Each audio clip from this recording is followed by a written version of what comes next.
Atos, capítulo 13,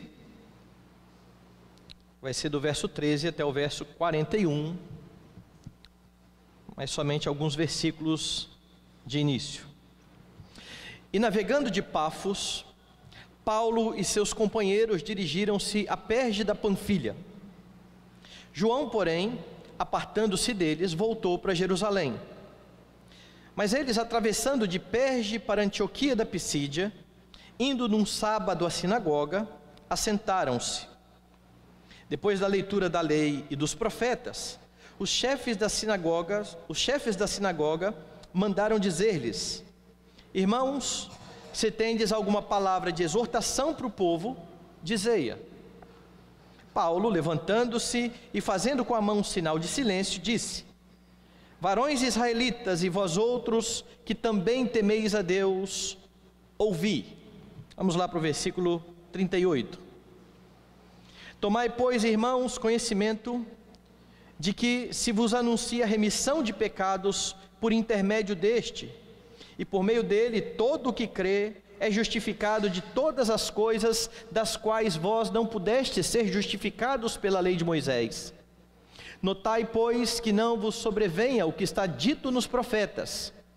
Vede, ó desprezadores, maravilhai-vos e desvanecei, porque eu realizo em vossos dias obra tal que não crereis se alguém vô-la contar.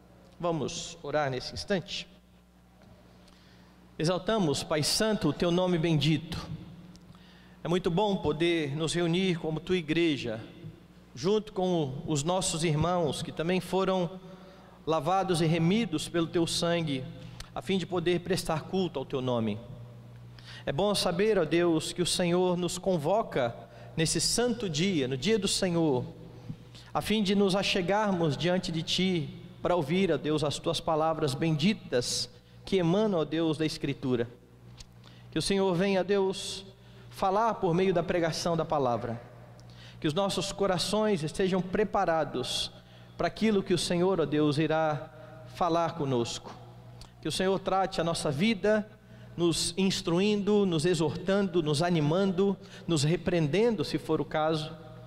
Que a Tua palavra, ó Deus, venha conformar a nossa vida à imagem de Jesus Cristo, aquele que é o nosso Redentor e Salvador, por meio de quem nós oramos nesse instante. Fala conosco em nome de Jesus. Amém.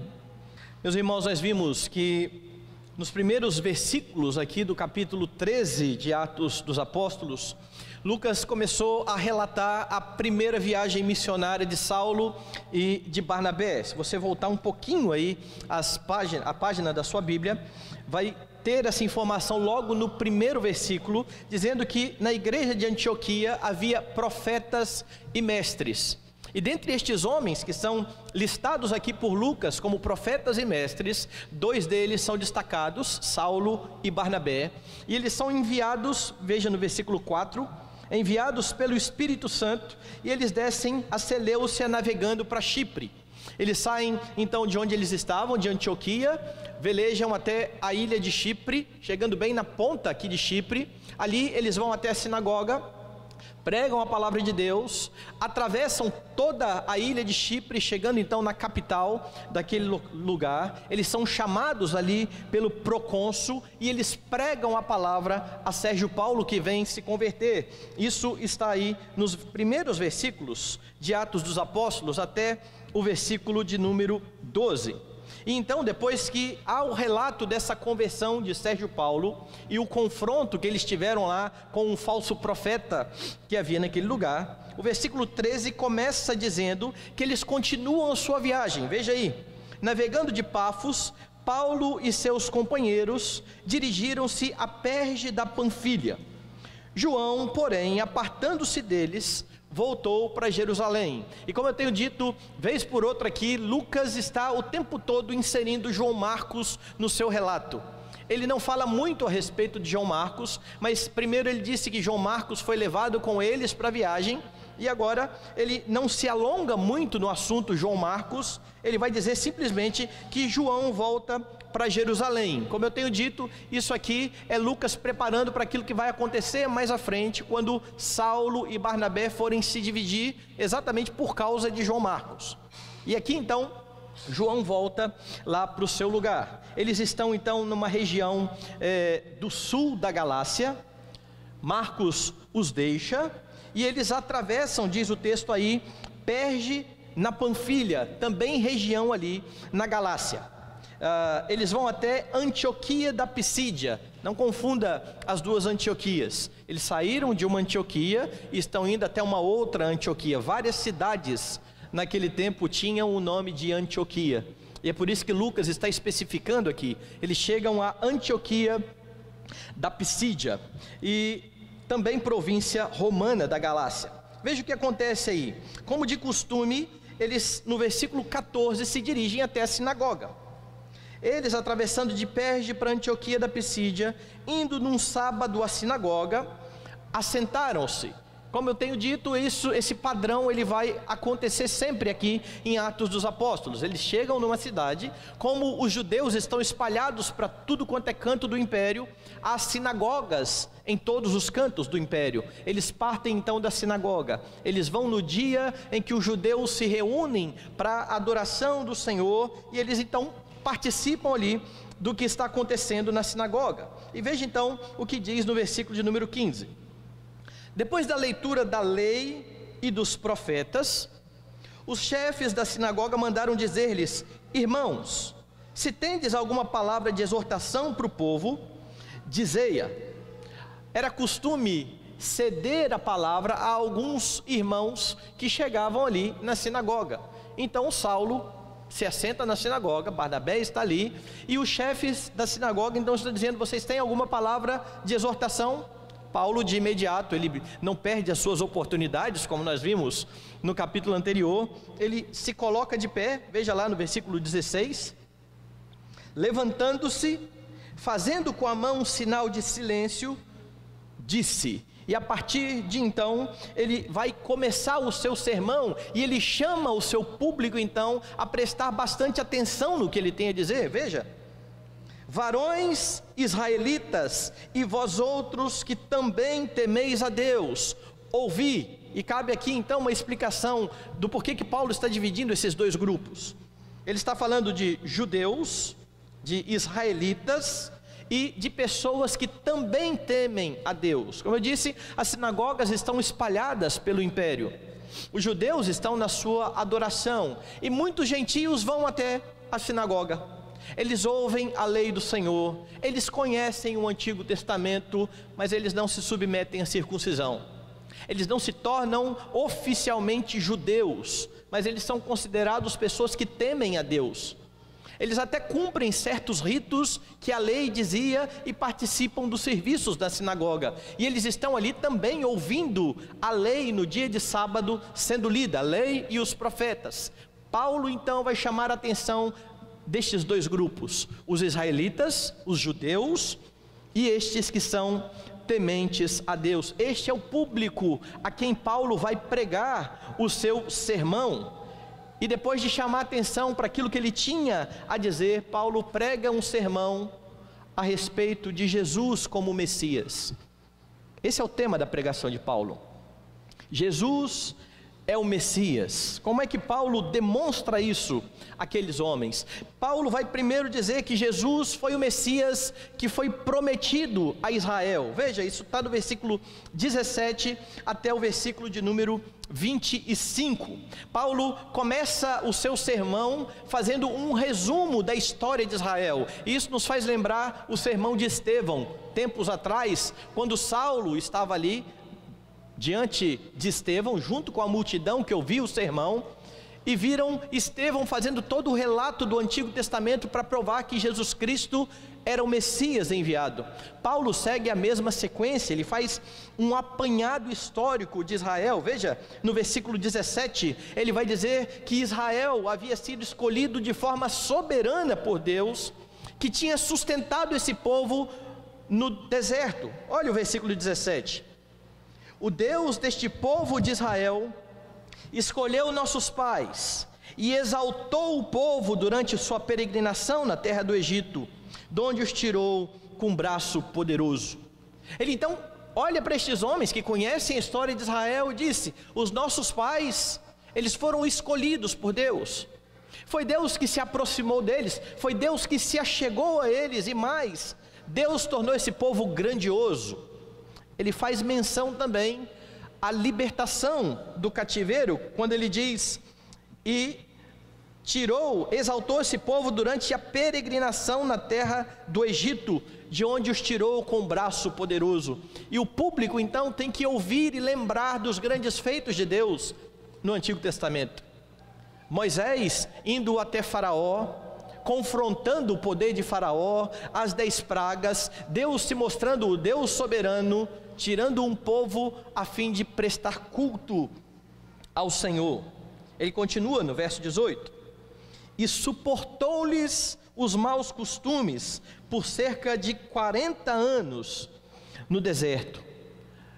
A expressão que Paulo usa aqui é bastante interessante, porque ele está dizendo que Deus suportou esse povo, e há uma palavra que é inserida aqui na nossa tradução, que não aparece no texto grego, que é uma inferência: suportou os maus costumes desse povo. O que Paulo está tentando fazer esse povo lembrar? Que Deus havia libertado esse povo do Egito, esse povo estava sendo cuidado por Deus, esse povo tinha a coluna de nuvem que os guiava e que também protegia, a coluna de fogo que esquentava durante a noite e que guiava aquele povo, as suas roupas, elas não ficavam velhas, aquele povo tinha água no deserto por causa de uma pedra, segundo Paulo no Novo Testamento, uma pedra espiritual que os seguia, e a pedra era Cristo, de onde eles tinham água. Esse povo comia do maná, do pão que descia do céu, mas esse povo constantemente estava murmurando contra Deus,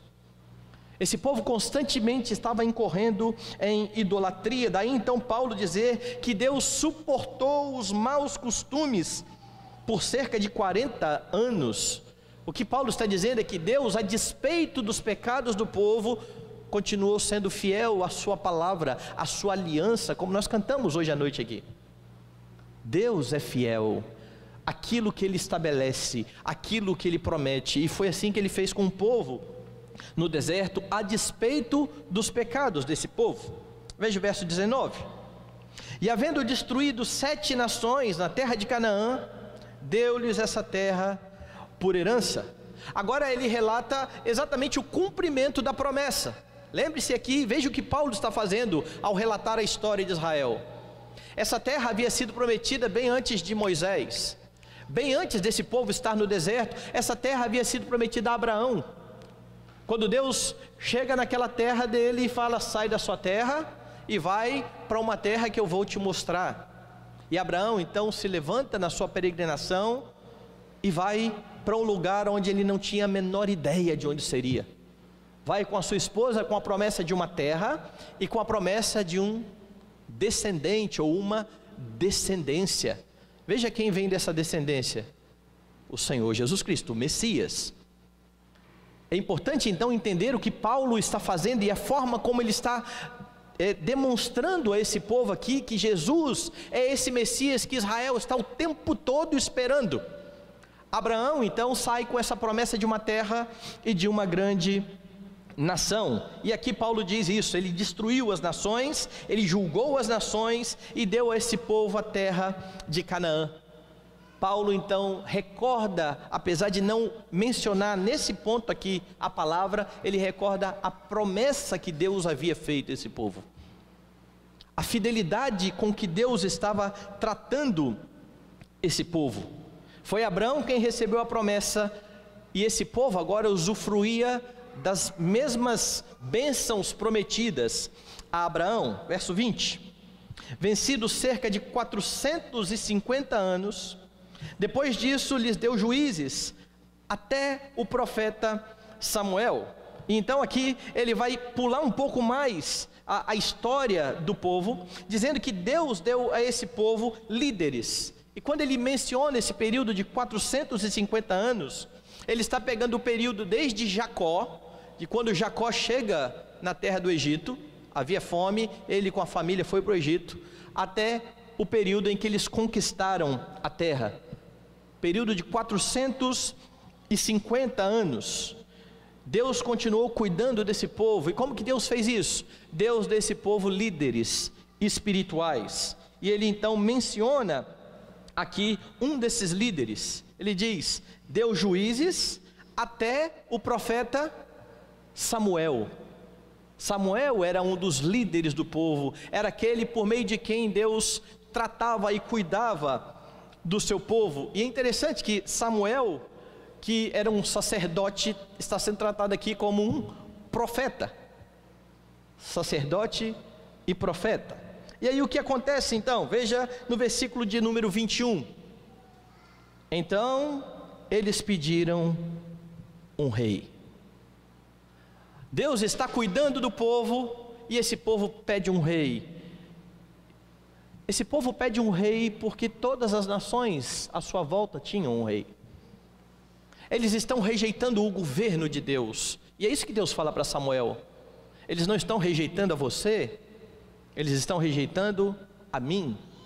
E Deus então dá um rei segundo aquilo que eles queriam. Deus lhes dá Saul. É esse o relato de Paulo aí no verso de número 21. Eles pediram um rei, e Deus lhes deparou Saul, filho de Quis, da tribo de Benjamim, e isso pelo espaço de 40 anos. Verso 22, e tendo tirado a esse, ou seja, logo depois que Saul desobedece e Deus afasta Saul do reinado, levantou-lhes o rei Davi, do qual também, dando testemunho, disse: achei Davi, filho de Jessé, homem segundo o meu coração, que fará toda a minha vontade.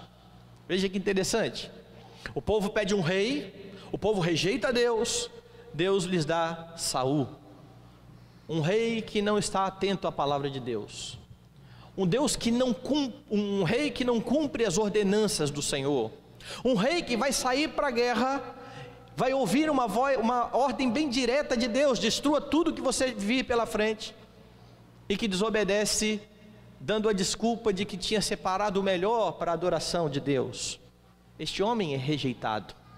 Mas aí então aparece na história Davi, e o texto retrata Davi de forma bastante interessante aqui, mencionando o que Deus tinha dito lá no Antigo Testamento: achei Davi, filho de Jessé, homem segundo o meu coração, que fará toda a minha vontade.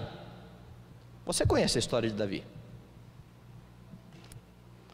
Davi, de fato, foi um grande rei.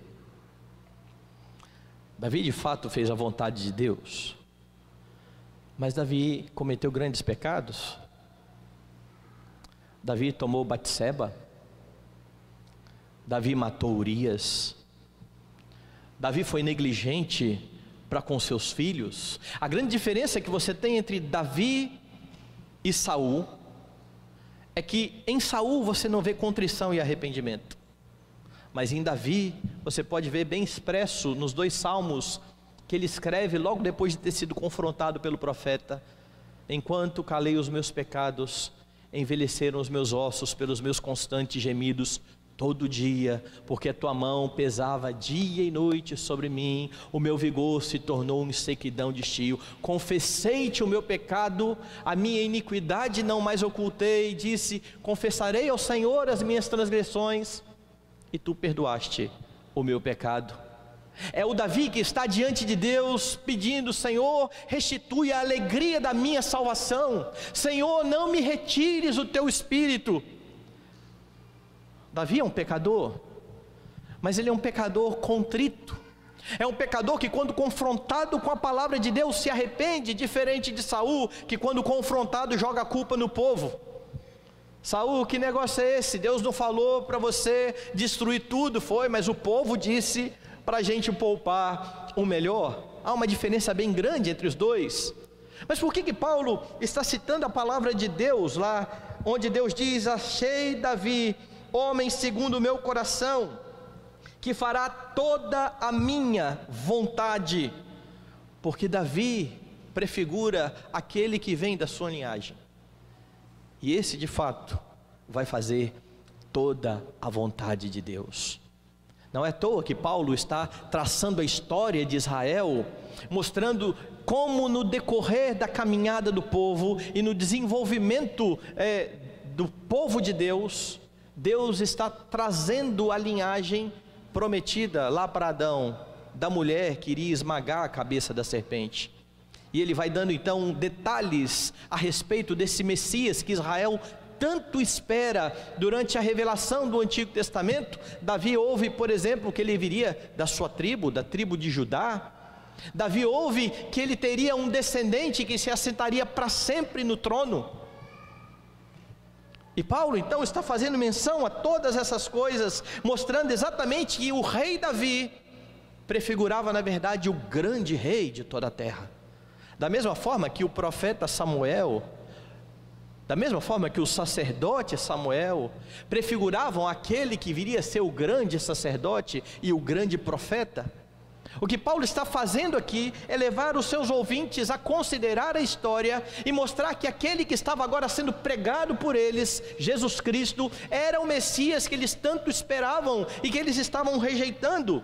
Este homem, veja no versículo de número 23, da descendência deste, conforme a promessa, e agora Paulo vai ser bastante explícito, dizendo: Deus tinha uma promessa. Toda essa história, ela não aconteceu por um acaso. Toda essa história aconteceu debaixo do cuidado soberano de Deus, porque Ele tinha uma promessa, e por causa da promessa, trouxe Deus a Israel o Salvador, que é Jesus. E ele então chega no seu ponto.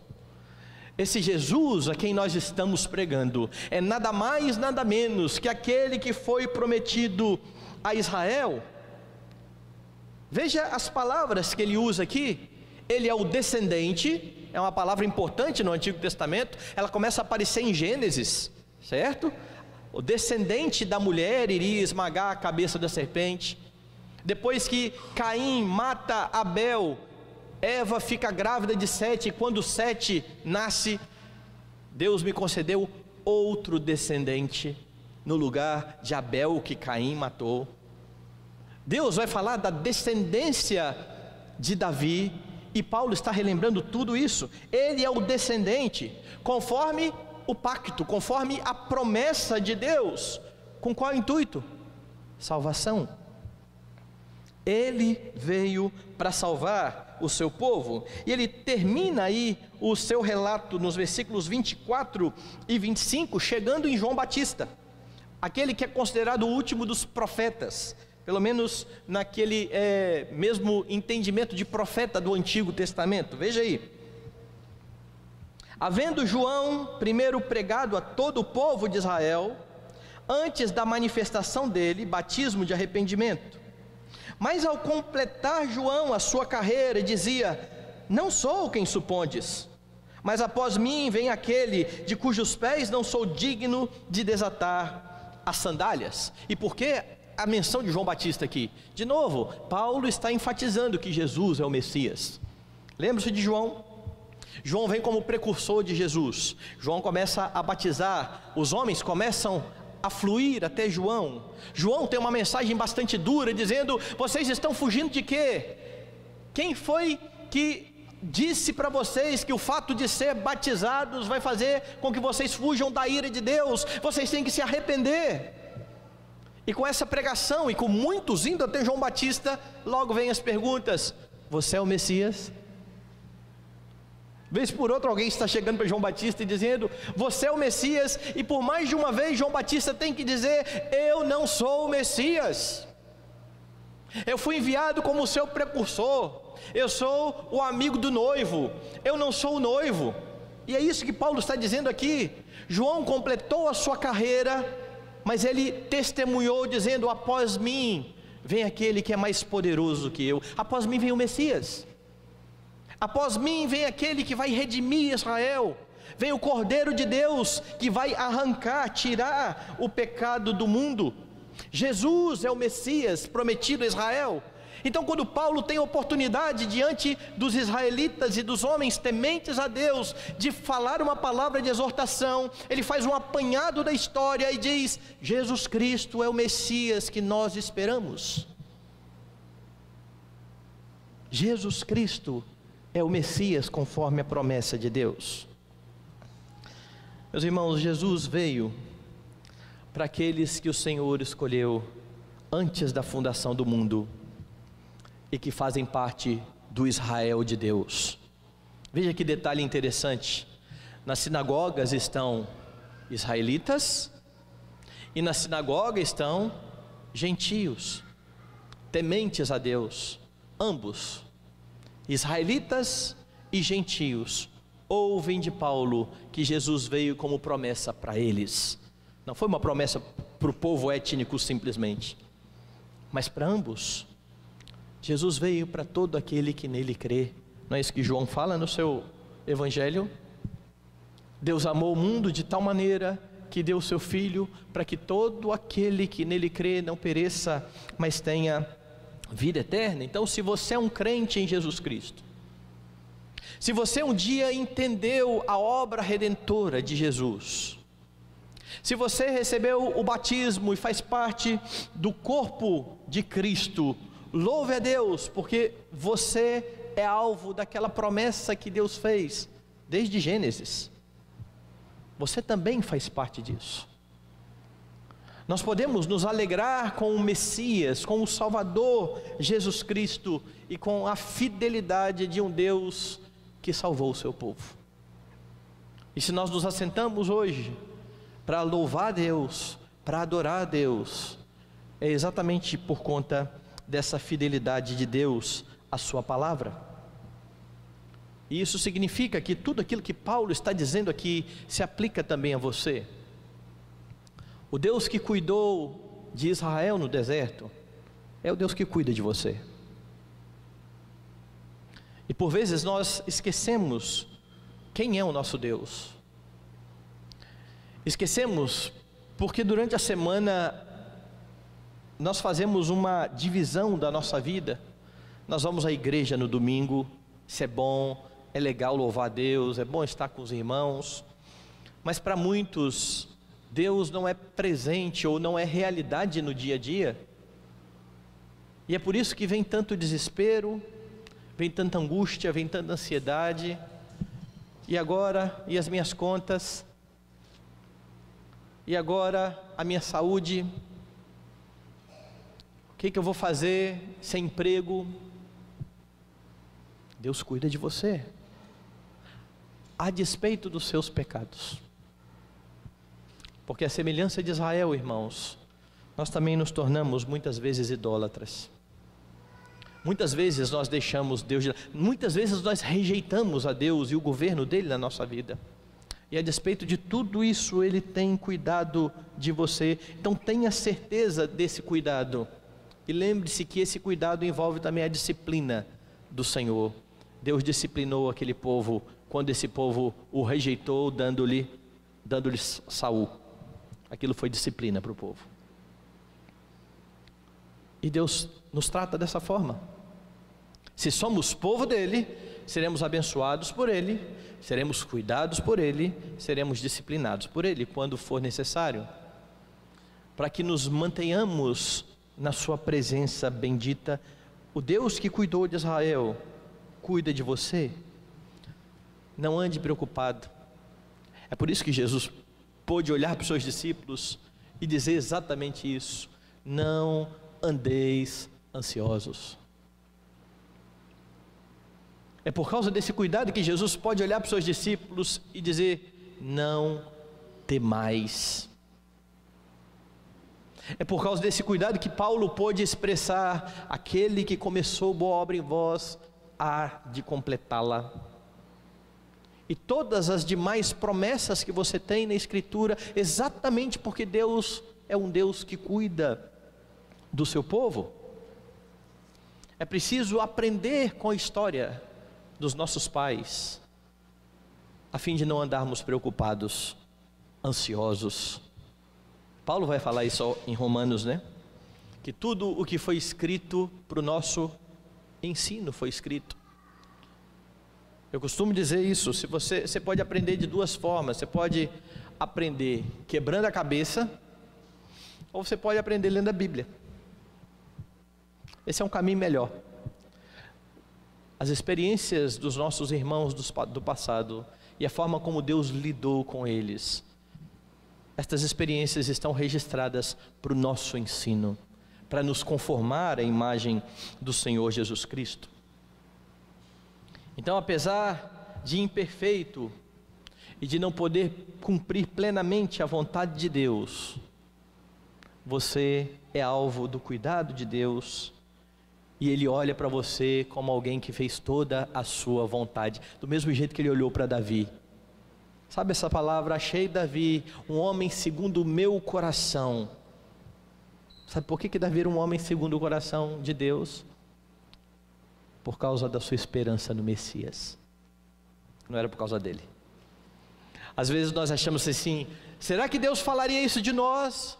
Sim, Deus fala isso de você. Todos aqueles que estão em Cristo são olhados por Deus como homens segundo o coração de Deus, por causa de Cristo.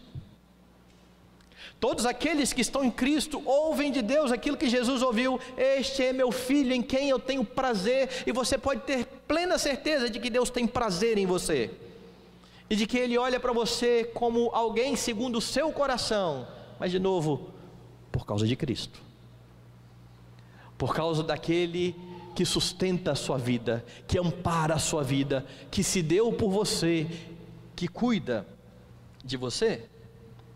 Um pouco mais, a terra que Deus deu para Israel, no relato de Paulo, apontava para a nova terra, que é a promessa do Messias a todos aqueles que creem. Todos nós estamos rumando para essa nova terra, nós aguardamos isso, novos céus e nova terra. Podemos esperar por causa de Cristo essa nova pátria, e podemos crer por causa da fidelidade de Deus, que tudo isso se concretizará quando nós olhamos para a história e vemos que Ele nos deu o seu Filho.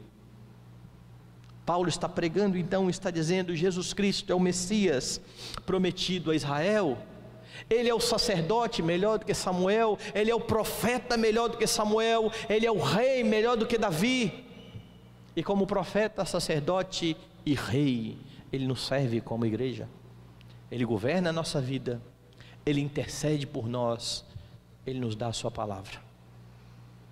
Jesus é o Messias prometido a Israel. Mas Paulo continua, e ele vai mostrar que Jesus é o Messias que se deu em favor do seu povo. Veja, do versículo 26 ao versículo 31, é isso que Paulo vai demonstrar agora àqueles que estão ouvindo a sua pregação. Verso 26: Irmãos, descendência de Abraão, e vós outros, os que temeis a Deus. Veja que de novo ele está chamando a atenção, dizendo: vocês que são descendência de Abraão, e vocês que são tementes a Deus, gentios que estavam ali. Paulo está unificando de novo o povo de Deus. A nós nos foi enviada a palavra desta salvação.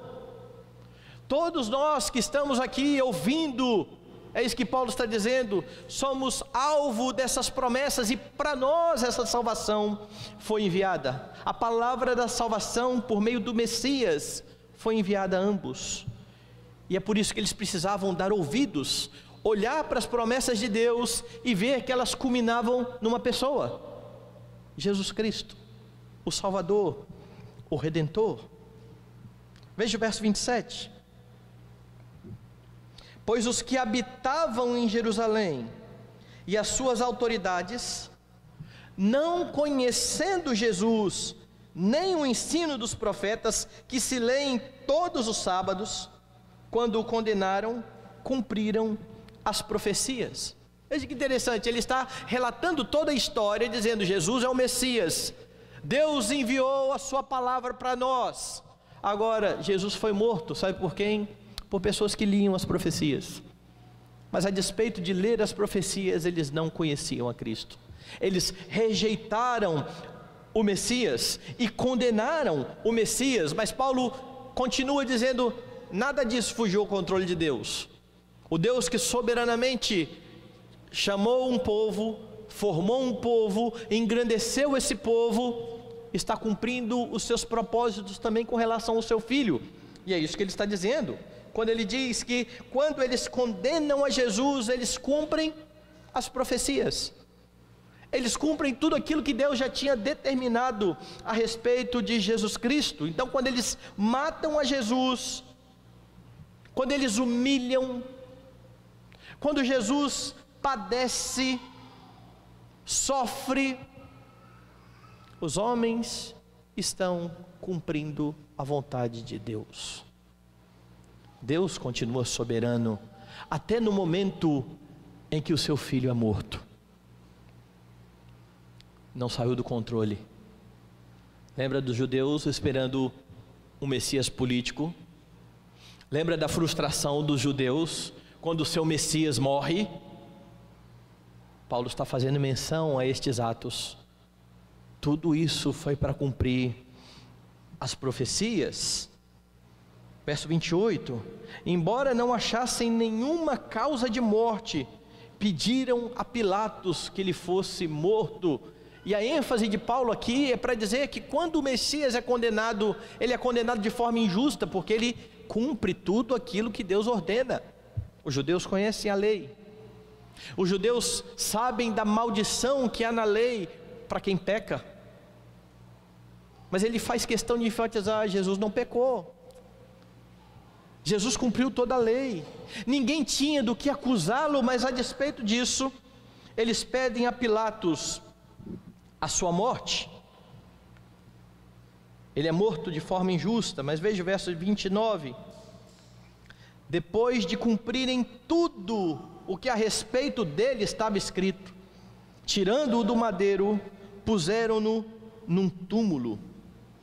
Paulo continua enfatizando: Deus está soberanamente cuidando de tudo. Tudo isso foi segundo o que estava escrito a respeito dele. Ele é sepultado, mas veja o verso 30 e 31. Mas Deus o ressuscitou dentre os mortos, e foi visto por muitos dias pelos que com ele subiram da Galiléia para Jerusalém, os quais são agora suas testemunhas perante o povo. Nos versos 30 e 31, Paulo então vai falar da gloriosa ressurreição do Senhor Jesus Cristo, da sua ascensão para estar à destra do Pai, e de como historicamente isso era comprovado, pois muitos que viram a Jesus morrer, viram-no ressuscitado, sendo estes agora as testemunhas essas que aparecem lá no começo do livro de Atos, que receberam poder ao descer sobre elas o Espírito Santo, a fim de elas proclamarem a palavra dessa salvação.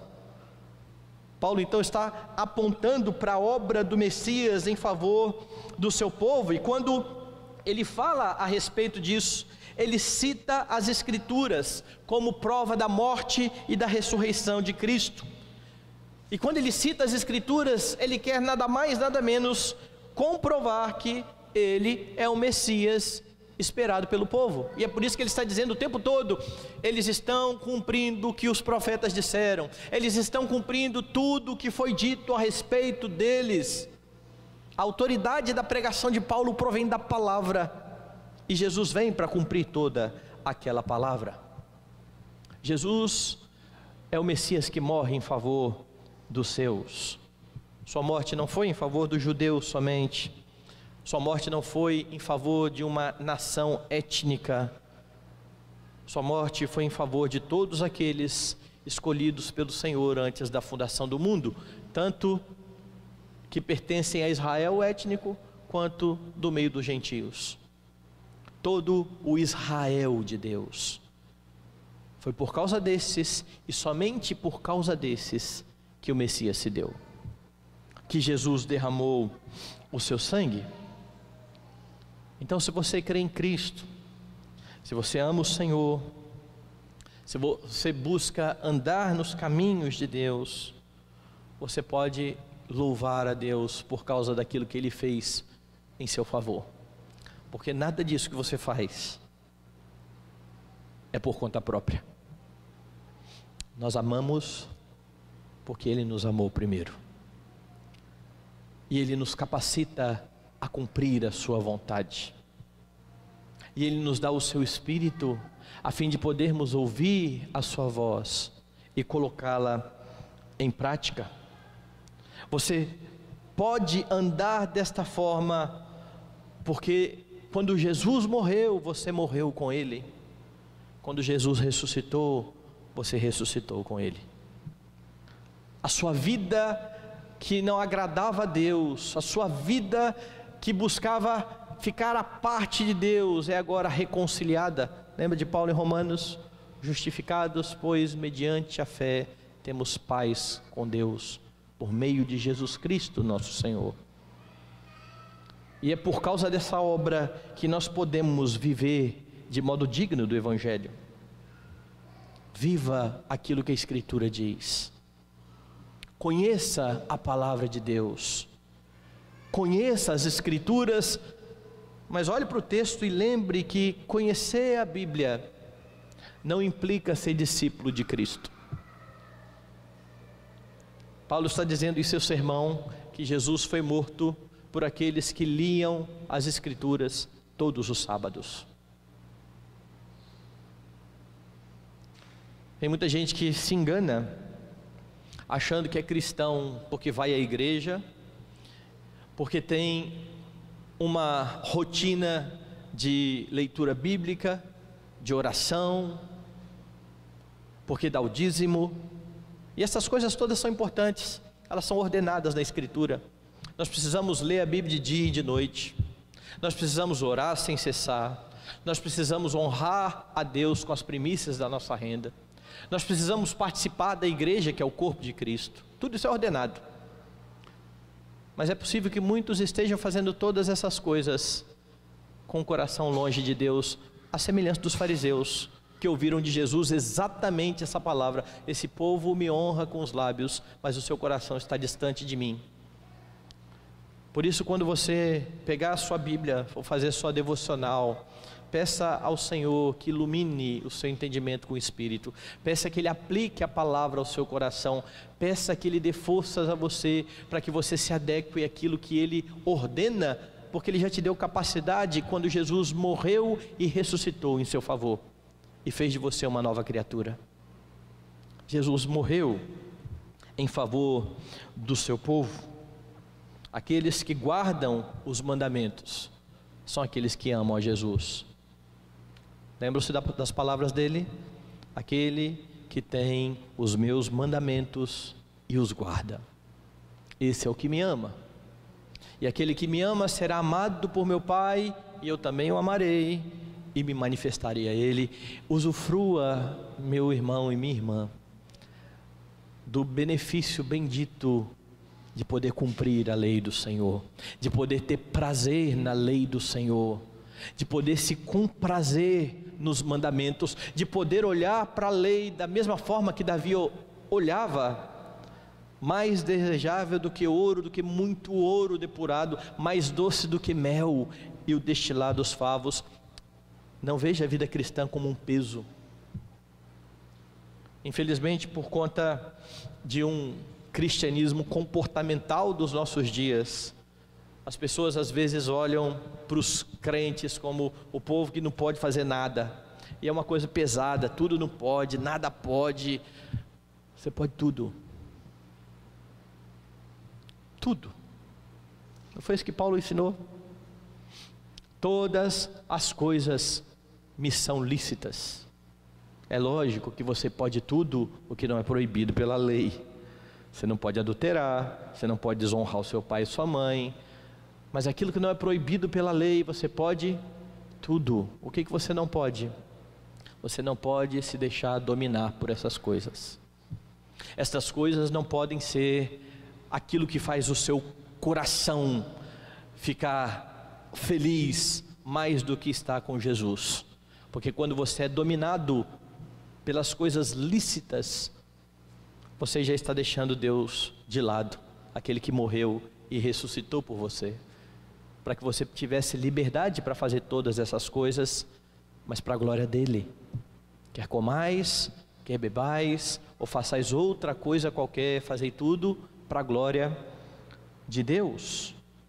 A morte e a ressurreição de Cristo nos garantem uma vida abundante. E Paulo faz questão de mostrar a morte e a ressurreição como eventos históricos. Houve muitas testemunhas, muitos viram. Não foi simplesmente uma ideologia, uma ideia, foi algo real. Jesus morreu segundo as Escrituras, Jesus ressuscitou segundo as Escrituras, e por causa disso, você também pode ter certeza de que na sua história, um dia haverá uma ressurreição. Se você não estiver vivo até Jesus voltar, você morrerá.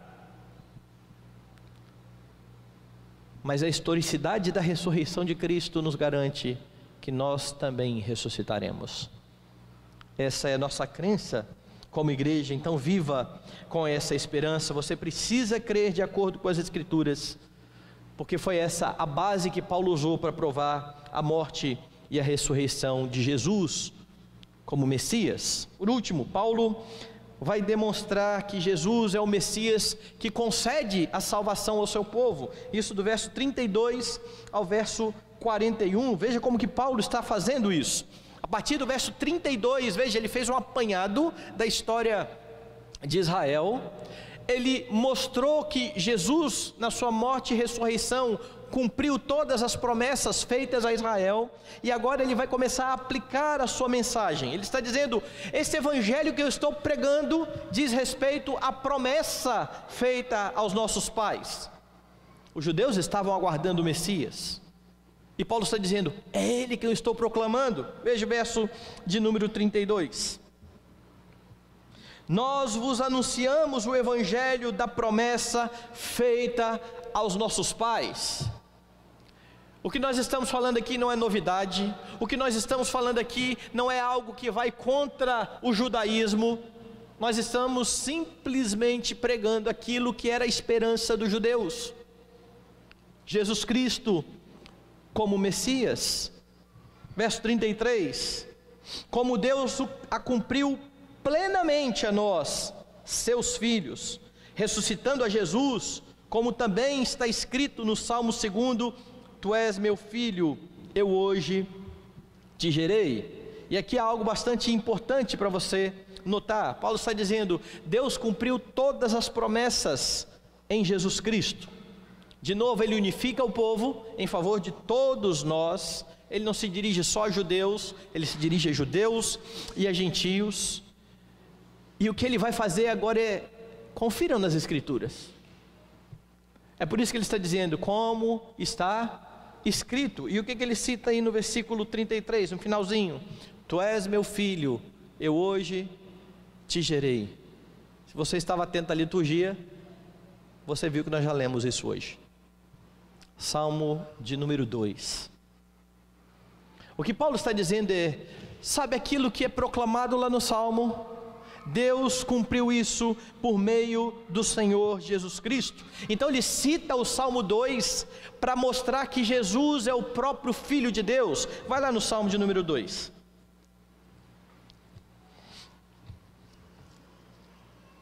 Salmo de número 2 começa assim: por que se enfurecem os gentios e os povos imaginam coisas vãs?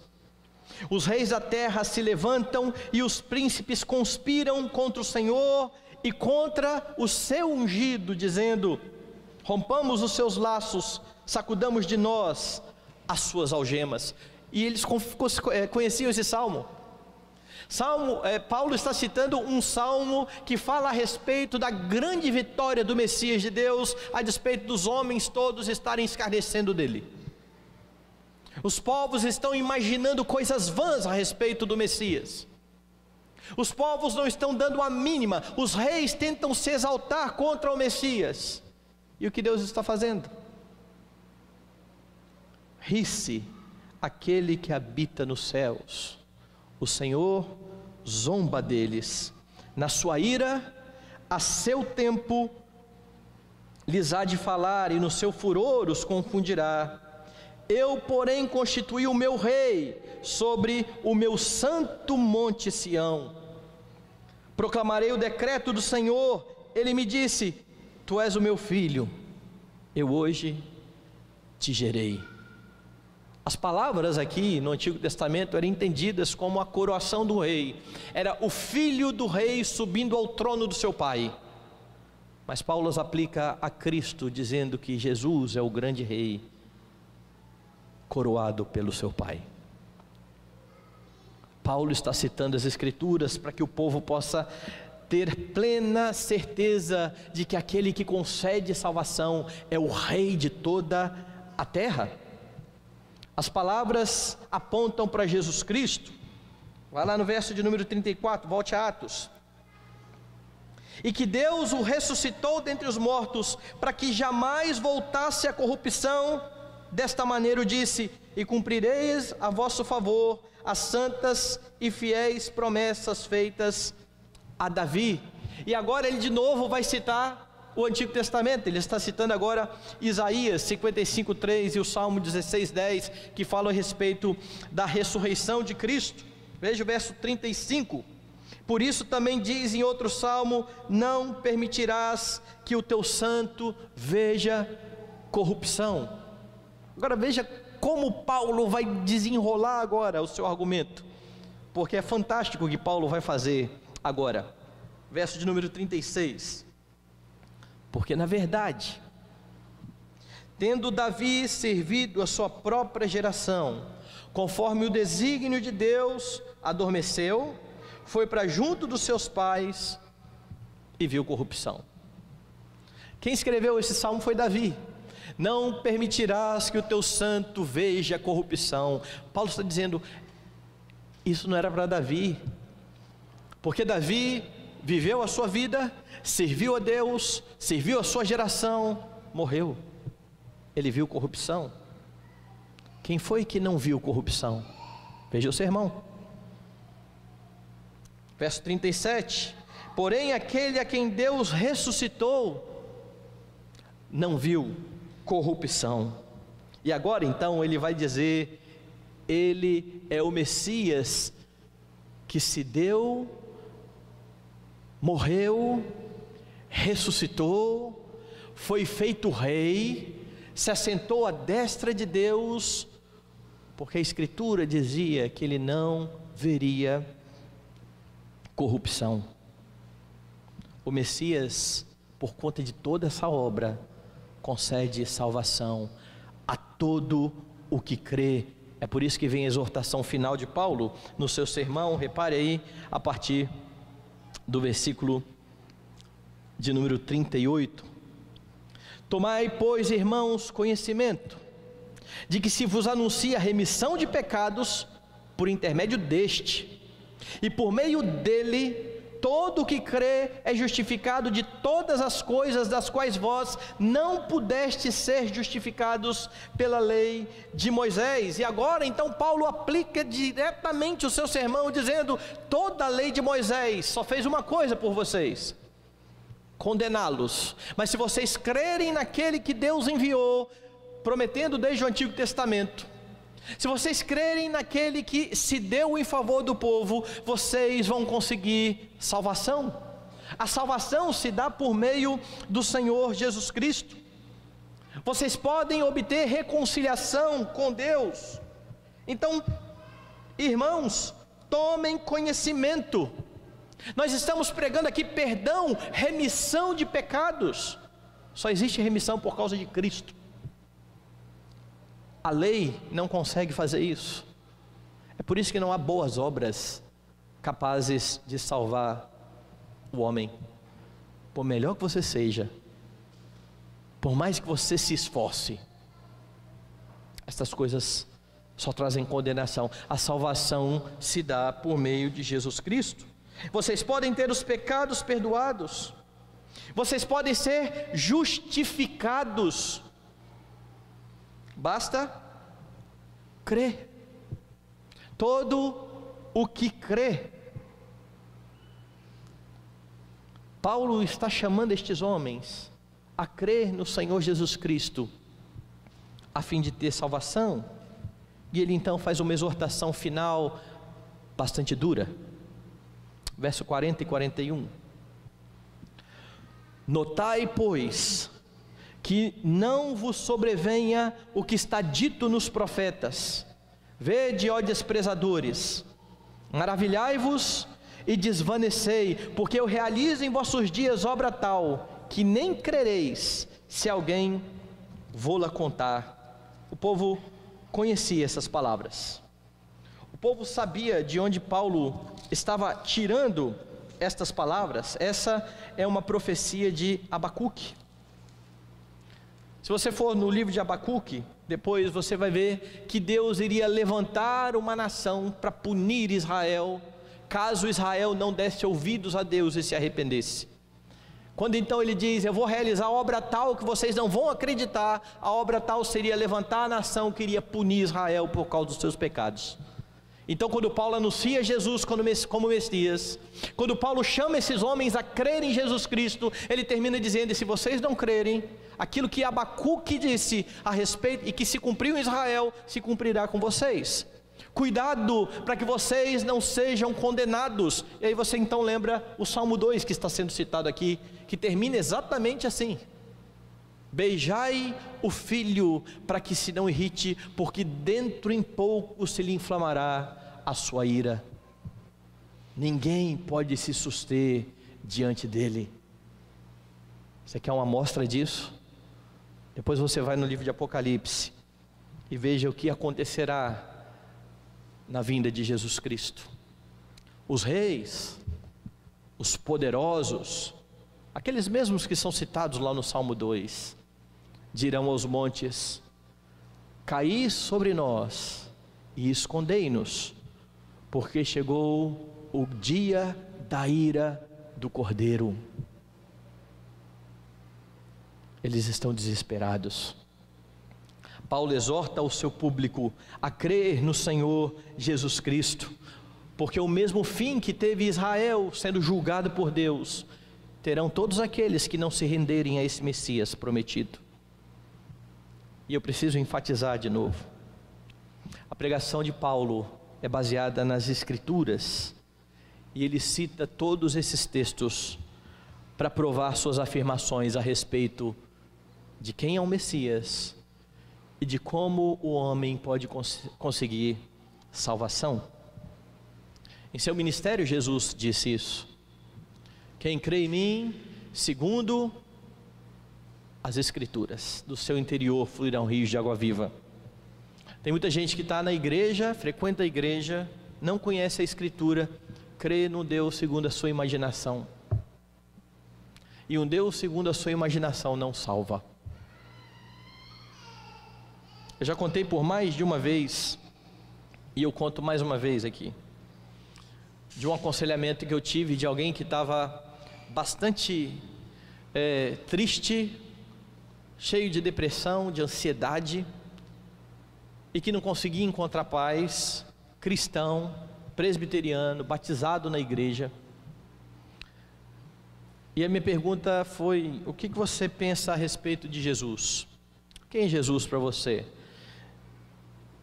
E aquela pessoa disse o seguinte: pastor, eu acho que Jesus veio de um planeta onde tem um monte de Jesus que estão comprometidos com a ordem e da paz interplanetária, e um desses veio aqui para a gente. E a minha pergunta para ele foi se ele tinha lido um livro antigo, que eu li na década de 80, chamado Eram os Deuses Astronautas. Era um livro daquele pessoal muito doido da ufologia, que achava que tudo que é evidência que tem aí é o que se adorava como Deus, na verdade era extraterrestre que vinha aqui no nosso planeta. E de fato ele cria daquele jeito lá.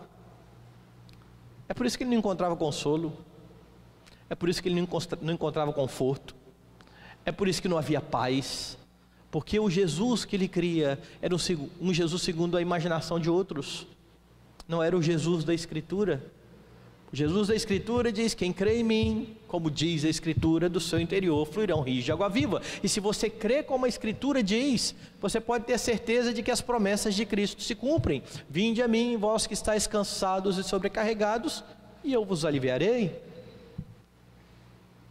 Ele cuida dos céus, mas você precisa conhecê-lo segundo a Escritura, e não segundo aquilo que você acha que ele é. O sermão de Paulo é uma prova de que Jesus é o Messias, porque ele cumpre tudo aquilo que a Escritura dizia a respeito dele.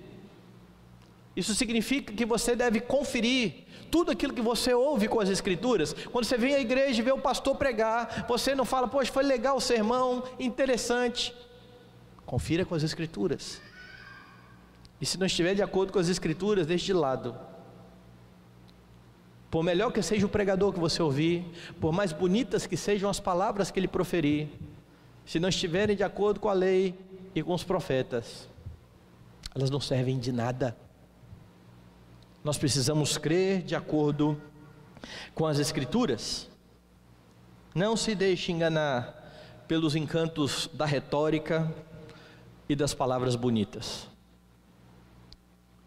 A pregação fiel é aquela que fala de acordo com a Escritura, ainda que não tenha nenhuma palavra bonita, ainda que você saia do sermão e não tenha nenhuma palavra que você não sabe o que é, porque tem gente que acha que sermão bom é aquele que você tem palavra que você não entendeu. Foi tão profundo, tem coisa que eu nem entendi, certo? O pastor falou genuflexório hoje, negócio bonito essa palavra. Esqueça, creia de acordo com a Escritura. E mais, irmãos, se vocês querem ver pessoas se rendendo a Cristo, vocês precisam também pregar conforme as Escrituras. Vocês precisam testemunhar conforme as Escrituras, porque a salvação só se dá quando se crê em Jesus Cristo como revelado nas Escrituras, na sua obra de morte e de ressurreição em favor do seu povo. Há muitos ao nosso redor achando que vão ser salvos porque são boas pessoas. Elas precisam ser notificadas de que não são, mas que há um Redentor, e que por meio desse Redentor elas podem ser vistas como Davi foi visto: homem segundo o meu coração. Elas precisam saber que existe um Salvador que se deu em favor do seu povo. Mas eu queria fazer mais uma aplicação a respeito desse último ponto. Paulo diz, citando o Salmo, que Davi serviu a sua geração e morreu. Então aquele Salmo que dizia: ele não verá corrupção, não era para Davi, era sobre Cristo. Mas a verdade aqui é que a semelhança de Davi, você precisa servir a sua geração. Você precisa viver a sua vida para a glória de Deus. Então não se prenda no seu mundinho de: eu preciso trabalhar, criar meu filho, fazer dinheiro e gozar a vida. A vida é muito mais do que isso. Nós somos testemunhas de Cristo. Testemunhas no trabalho, na escola, na faculdade, quando está viajando. E o negócio é tão esquisito que tem crente que quando viaja de férias nem na igreja vai, né? Tira férias até da igreja. Quanto mais você testemunha. Nós somos testemunhas onde quer que nós estejamos. Viva dessa forma, como uma testemunha. Sirva as pessoas para a glória de Deus. E lembre os homens, e lembre a você também diariamente: não crer em Cristo é se colocar diante do santo e justo juízo de Deus, e aqueles que não creem experimentarão essa ira. Meus irmãos, ao ter oportunidade de pregar, de falar na sinagoga, falar a judeus e a tementes a Deus, Paulo anunciou a Cristo, demonstrando que ele é o Messias. Paulo mostrou que Jesus é o Messias que foi prometido a Israel, sendo o verdadeiro rei que governa para sempre. Ele mostrou que Jesus é o Messias que se deu em favor do seu povo, além de sacerdote, a própria oferta, o próprio sacrifício, e que essa obra de Cristo foi para a glória do Pai e para a salvação do seu povo. E por causa dessa obra, Paulo demonstrou que Jesus é o Messias que pode conceder salvação, e como profeta ele exorta o seu povo por meio da sua palavra. Esse é o Messias anunciado por Paulo, esse é o Messias que nós devemos crer. Quando Paulo escreveu a sua carta aos Coríntios, ele disse que os judeus pediam sinais, que os gentios pediam sabedoria, mas que ele pregava Jesus Cristo e esse crucificado. Ele não estava disposto a fazer o que os judeus queriam que ele fizesse, nem que os gentios fizessem o que ele fizesse o que os gentios esperavam dele. Mas ele pregava a mensagem que ele prega agora na sinagoga, e ele dá um exemplo daquilo que ele escreve lá. Ele não perde tempo, ele não tem outra coisa para falar, ele não tem outra mensagem, ele não se prende em filosofias humanas. A mensagem é sobre Cristo, e a sua vida deve proclamar também ao Senhor Jesus Cristo. Por muitas vezes nós nos perdemos em especulações, e pior, nós queremos ver pessoas crendo sem falar de Jesus Cristo. Nós falamos sobre a igreja, o que é uma boa igreja e o que é uma má igreja. Nós falamos sobre doutrinas.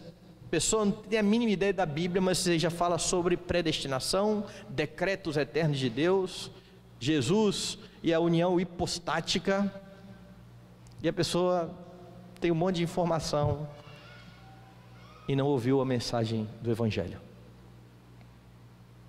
Pior, nós às vezes nos perdemos tentando falar e explicar para pessoas coisas que a Bíblia não diz e não fala. Falamos sobre isso essa manhã. Se você tiver a oportunidade de testemunhar, pregue Jesus Cristo. Pregue aquele que cumpre todas as promessas de Deus, para a glória de Deus. Seja uma testemunha a respeito do seu Salvador. E que Deus nos ajude, e que Deus nos use, e que Deus nos sustente nessa nossa caminhada, para que tenhamos plena convicção de que precisamos viver para a glória daquele que nos salvou.